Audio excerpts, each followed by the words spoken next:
63 tahun bisa menghasilkan karya kitab-kitab yang luar biasa, ratusan kitab. Yang saya tanyakan adalah bagaimana kiat-kiat kita supaya bisa memanfaatkan waktu secara canggih, minimal secara efisien dan efektif. Terima kasih. Assalamualaikum warahmatullahi wabarakatuh. Juga pertanyaan ini saya luruskan lagi. Karya Imam Syafi'i tidak ratusan, yang ratusan itu Imam Ghazali ya. Kalau Imam Syafi'i mah, tapi karyanya hebat gitu. Dia bisa menciptakan satu ilmu tersendiri A sampai Z sempurna di tangan beliau, namanya ilmu usul fikih namanya itu. Orang cerdas, tetapi juga tetap saja sebagai manusia ada subjektivitasnya. Kenapa hanya Imam Syafi'i yang mengatakan anjing itu najis, yang lain enggak? Najisnya najis mughalaghah lagi. Najis mughalaghah itu dicucinya 7 kali ya. Makanya orang-orang yang bermadzhab Syafi'i itu sama anjing benci banget kayaknya.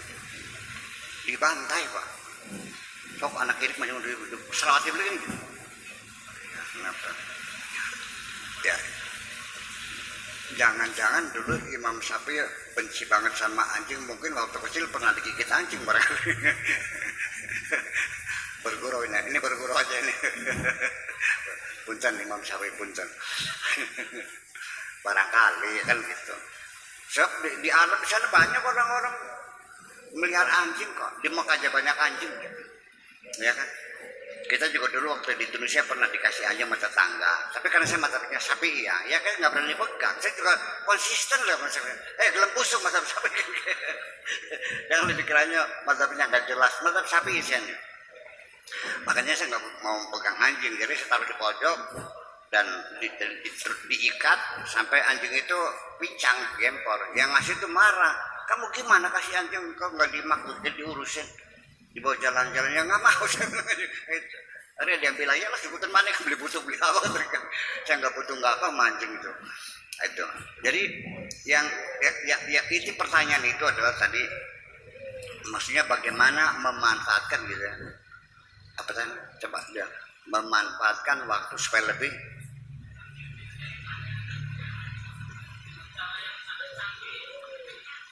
dengan cara yang sangat sakti, Canggih.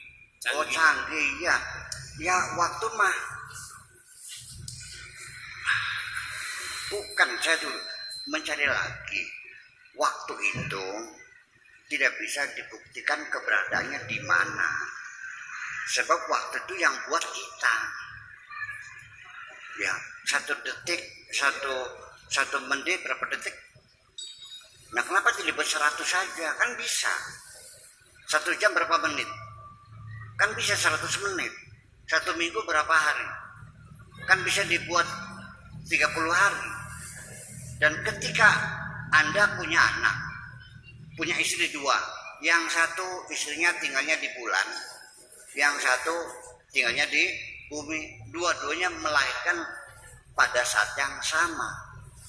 Ketika anak pun di bumi ini sudah berusia 1 tahun, di bulan berapa tahun? Di sini umur 30 tahun, di sana baru 30 hari.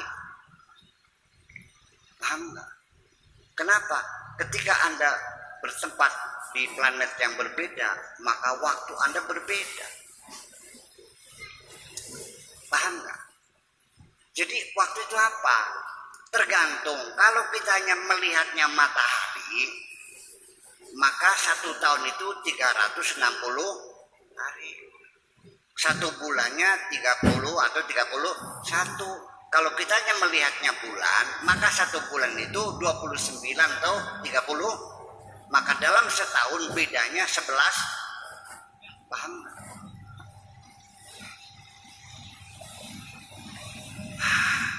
Ini relativitas itu seperti itu.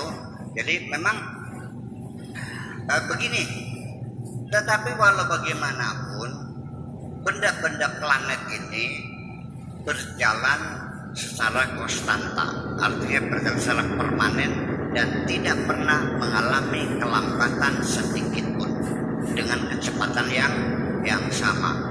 Apakah itu kecepatan matahari meluncur, atau kecepatan bumi mengorbit matahari, atau kecepatan bumi berotasi, ataupun kecepatan bulan mengorbit matahari, itu semuanya kecepatannya selalu stabil dan tidak pernah bergeser, sehingga posisi-posisi planet itu bisa kita hitung tanggal berapa, tahun berapa, bulan apa, jam berapa, menit berapa, bulan berada di tengah, posisi tengah antara matahari dan bumi, di garis tengah akan terjadi matahari tertutup bulan, bisa dihitung sekarang. Percaya nggak? Nah, jadi waktu apa? Yang tergantung tolak ukurnya. Makanya orang yang dinamika hidupannya itu lincah, maka waktunya akan banyak daripada orang yang malas-malas, betul nggak? Waktu yang hakiki adalah waktu yang ada pada dirimu sendiri. Adapun waktu yang di tembok namanya jam dinding, itu waktu artifisial namanya. Kau manusami al-waqt al-istinai, namanya al-waqtul istinai, waktu artifisial. Tapi waktu yang hakiki adalah dalam diri kita sendiri. Percaya nggak?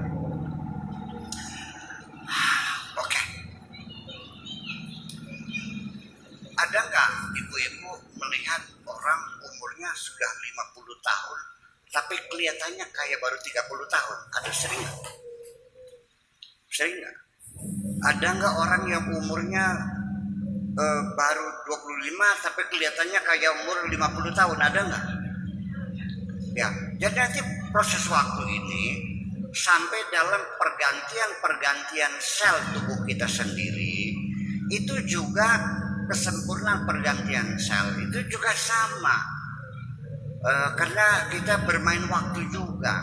Ibu-ibu sekalian, otak kita ini bekerja, berpikir.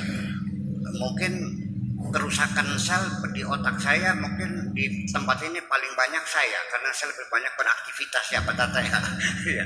Tetapi percayalah, sekitar 8 miliar sel otak yang rusak itu, dalam waktu 4 jam saya tertidur lelap, itu semuanya akan terganti dengan sempurna. Percaya nggak? Kemudian tubuh kita juga sama, sekitar 18 miliar sel yang rusak tiap hari, diganti yang baru. Ini artinya badan kita yang sekarang ini itu bukan badan kita yang dulu waktu lahir, sudah lain.